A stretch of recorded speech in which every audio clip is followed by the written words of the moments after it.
So let's quickly just, we won't spend too much time on the card, but just going through with a couple thoughts on the matches. 7 matches announced, and I'm guessing that's what is going to be the match total. I don't see them adding anything else. Matt Riddle, Kevin Owens, and Sami Zayn against the Bloodline. Do you see this being an out for them to beat the Usos and continue this story where they keep failing? You certainly could do that. Yeah, they've teased that in the past. Of the Usos did lose the championships. They failed to regain them. Can they afford another loss to really just kind of drive this story home? Is it time to execute that sort of breakup?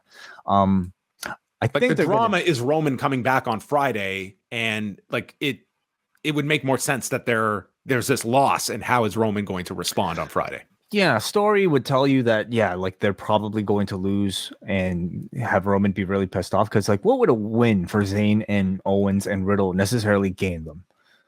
What story do you build off of that? Well, again, and it's probably a left field one of just if you do need to heat someone up, or heat Riddle up for something. It doesn't even have to be Roman Reigns, but yeah, for your tag champions, they got the win on Monday. So, this is just a repeat, and I do not envision Solo taking the fall in this one. If it would make sense to be Jimmy or Jay. Do you see a turn happening from Solo? I'll say no. Yeah, I don't see it either. I think this will probably just be a match. I think they want you to think that could happen on Friday. Right. Yeah. Cody Rhodes against Brock Lesnar. This one, to me, ultimately comes down to whether you believe this is going to be a 2-match program or not. Because this one, if it is, then Brock probably should win this match, as long as Cody wins the last one. Right. But if they are putting these guys into your tournament, which I don't know why Brock would be in this tournament, the tournament to solve the lack of a champion's presence. Well, why wouldn't Brock? Right. That's a good the whole point is that we don't have a champion who's here enough. So why would we be putting Brock in here logically?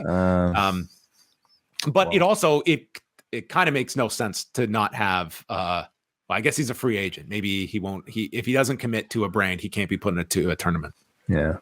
I think Cody wins this one. I think Cody needs to win this one. The loss to Roman was a pretty epic loss that I think is still on a lot of people's minds.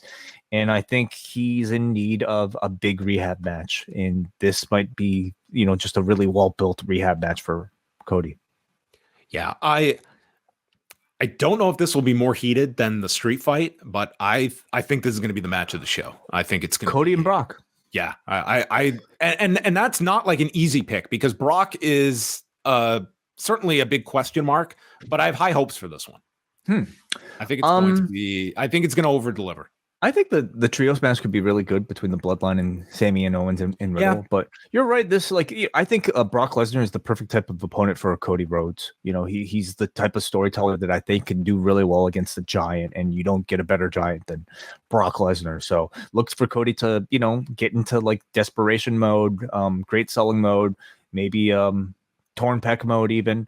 So I think he'll do great. Now, what was interesting, I think it's going to be it might be the most dramatic match that they have, because I think you're certainly going to tell that story of Brock destroying this guy, and then either Cody makes the big comeback or he fails in the comeback, and then we build to a rematch. What was interesting tonight was that there were at least there was a pretty audible section of the crowd chanting, "We want Brock." Yeah, during Cody's promo.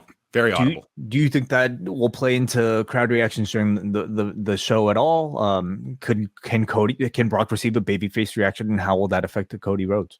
I think that this is a crowd that is into stars, and they're both big stars. I don't see it being a negative to the match where it's just a super red hot crowd. Your hope would be it's like one of those big Cena matches. That's what I could see. I don't see them booing Cody. I just see them being super hot for both guys, and hopefully it just increases the environment for the match. I agree. I think it's that much more important for Brock to do something really dastardly, really heelish to really get the crowd on Cody's side. But listen, if this was Brock Lesnar versus a Roman Reigns when he was being shoved down everybody's throats, you're definitely getting a cheers for the babyface or beach balls. But yeah, no, I'm looking forward to it. Rhea Ripley against Zelina Vega. If this were different circumstances, I could certainly make the argument of just give the belt to Zelina for a month. I don't see them doing that here with Rhea Ripley. But man, I hate the fact that they're probably, we'll see how they lay this one out. I would not want to just have this where Zelina just fails and loses clean. I hope they have a really well laid out match here together, because this is the biggest match of her career. And I just think this crowd, it's going to be so deflating for her to lose here. It's kind of like Puerto Rico's version of like the Sami Zayn thing, but I would say on a much shorter, no pun intended, but like, much. And they're getting Bad Bunny probably in the main event too. So it's not as though everything is built into this one. But like, with Zelina, you have a hometown hero, or at least babyface, going up against what feels like a pretty unbeatable heel champion. And I think that's a recipe for just, you can't screw that up. But in this case, because Zelina is starting from such a, I can't not use short puns here. Because her status on the company was so low prior to this, I think simply being portrayed in this light, being in a title match on a pay-per-view in her hometown and getting the reactions that she's received, like, she already feels like a far bigger star now that you could do a whole lot more with afterwards. And I don't think she needs to win. I think she just needs to get at least one convincing near fall to be able to say, I almost did the impossible. Like, she's again the perfect choice for a challenger for Rhea Ripley for this particular show. And you can protect her too, in the sense of, like, instead of the riptide, she gives her the submission and she passes out. There's ways to do it that she still goes down as like this fighting challenger. I wonder if they'll even have her like kick out of the riptide, and maybe that will be, sort of like the big pop, but she just needs that like one memorable moment, to really kind of like achieve what they want for this. It's the match of her life. It's a huge match for her, as is Seth Rollins and Omos. I'm so intrigued by this. Like, this is not going to be if this is the match of the night, then Seth Rollins is getting wrestler of the year from me. I'm so curious to watch this and what they get out of it. I do not want this to be 2 minutes. I want this to be like 20. No, okay? Listen, I've said it before. Omos is the Yoshihiko of WWE. I mean, he's sort of like the thing you use to show how talented the other person is, right?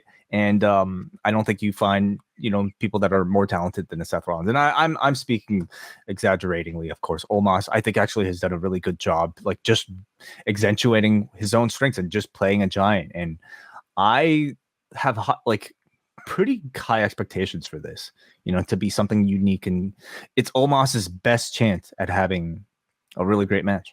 I can see Omos winning this if the idea is Rollins is going to the finals of this tournament or even winning this championship. It creates an opponent for Rollins to go back to. It backs up Omos, who was pretty much just brushed aside by Rollins, that I'm going to get a good match out of you, and the idea that he overlooked this guy. Certainly, I could see Omos winning this one, just with that thinking that Rollins is going to be positioned very strongly in this title tournament, and especially if Rollins is winning the tournament, well, then you have a rematch to go to, and then we get the rematch of this, right? And all the house shows of Rollins and Omos. Could you imagine? So then, what do you do with Omos afterwards? Well, your idea of Omos, the free agent, beating Rollins, and then going. Like, Reigns and Omos is a Saudi Arabia match. Yeah. That is a Saudi Arabia match. So it's just like these two giants, and look at that poster where it's Reigns against the giant Omos. Like, that will work there. The biggest person Roman Reigns has ever faced. He's faced every wrestler, but he's never faced somebody this tall. You could definitely sell that match in a Saudi Arabia setting. I guess you just wonder why they wouldn't have had Omos beat Brock then at WrestleMania if they had some foresight to going this direction. Austin Theory, Bobby Lashley, and Bronson Reed, triple threat for the United States Championship. So we have Theory and Lashley going to SmackDown, Reed to Raw, although who knows if this even matters. I'm thinking Theory retains.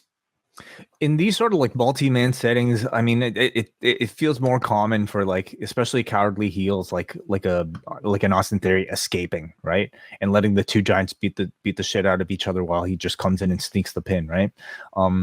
I do think having Lashley with the championship on that show would be like quite the way to sort of make up for a Roman Reigns world championship run, where a guy who's not going to be around all the time. And then Bobby can potentially take the place of Gunther as like the brand champion that you see on TV every single week. But I don't see it happening at Backlash. I see Bobby possibly continuing the chase after. Bianca Belair and Io Sky for the Raw Women's Championship. Can Bianca Belair tie the second modern era record? And if Trish is like sort of the person that has the bigger record, then maybe that's a future. Maybe this is just get Becky out of the way so they can get to this program. Maybe in 52 days time. Yeah. I don't think anybody's looking at Io as somebody who can win with the upset here. She's just not really that hot as a character right now. But this could be one of the better matches we've seen from Bianca Belair's championship run, and there have been some really great matches so far. But what we've seen of Io thus far on TV, like she's as good as ever. So this is the biggest match she certainly had in her main roster career, WWE career maybe even. And I'm looking forward to the match itself. And the San Juan Street Fight, Bad Bunny and Damian Priest. I do not see them beating Bad Bunny in this match. And do you think this goes on last? I think it does. I think so too, because if not, it's a toss-up between this and Cody and Lesnar. Yeah, I would do this. I mean, there's no bigger star on this show than Bad Bunny in a singles match, no less. Like, this is the one that's going to get the most mainstream attention. If you're watching on Peacock, just tuning in, certainly if you're there live, you're going to be most interested in this. And I think it'll have the biggest heat of the night. You'll have involvement from the rest of the LWO, of course, and Judgment Day. I'm looking forward to seeing like how they line this out and how they stage it, and what sort of surprises you might get. Yeah, this is another big one for Bad Bunny, and this time around, the expectations are not like this. He's not going to get the surprise factor of wow, this guy really blew away our expectations. Now you're going in; it's a singles match. It's not as though he's got Ray to work off of. It's a street fight, so that gives them a lot of leeway. But you also have expectations where fans, like, if you were impressed with his performance 2 years ago at WrestleMania, you probably just exaggerated that much more. So you have a really, really high expectation here, but it's going to be an electric crowd.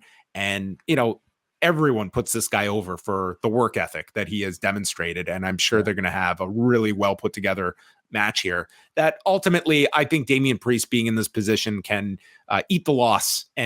But he does need to be a big heel on Raw coming out of this. They desperately need heels on the Raw side of things. And you would think that this guy would be positioned in that tournament as well. But I just cannot see them beating Bad Bunny. I can't either. I really can't. They could do anything. They could book their way, however they want. But especially if Zelina is going to lose, I think, you could put money on. Does the tourism board get to book this match? Well, they're the champions now, right? They have the belts, so they can do whatever they want. Yeah. Do we get a Kendall Jenner appearance on this show? Oh, maybe we'll get a bunch of cameos on this show. Maybe a bunch of celebrities will be making their way to San Juan.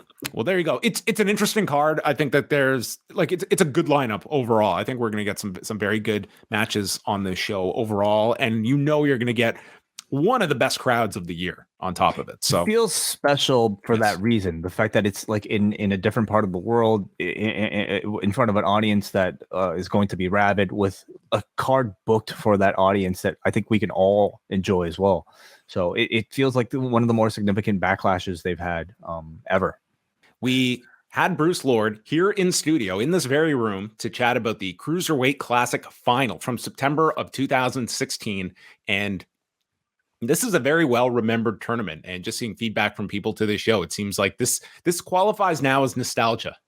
Just in 6.5 years that we go back, and looking at, Bruce went back and watched the whole series leading up to the final. So a lot of highlights of what was a really great weekly series that WWE produced, and then the final, and looking at the legacy of 205 Live, that was going to be the extension of the CWC, but also going into all of the news from that week, including CM Punk's UFC debut, Randy Orton's concussion at SummerSlam that year against Brock Lesnar, and of course, Antonio Inoki goes to North Korea. All that on Rewind Away, but the main event comes at the end when Bruce Lord, who is a A whiskey connoisseur. I think he definitely qualifies as connoisseur. That word gets thrown out a lot. This guy like has a PhD in this stuff. I've learned this week that actually the term is whiskey sommelier.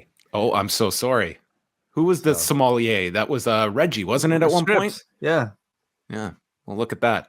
I mean, just look at the difference in our facial reactions here. This is a man on the right that clearly knows, like, he is breaking down every piece of this alcohol that I'm holding, and me with this blank look on my face. I'm just wondering if he's going to try this or not, and will it live up to expectations? So yes, we do have a taste off on this with the Scottish whiskey that Bruce got us. Correct? I don't have the name off the top of my head. And then we popped open the J.R. Ewing bourbon. Yeah. So go check that out right now. PostWrestlingCafe.com.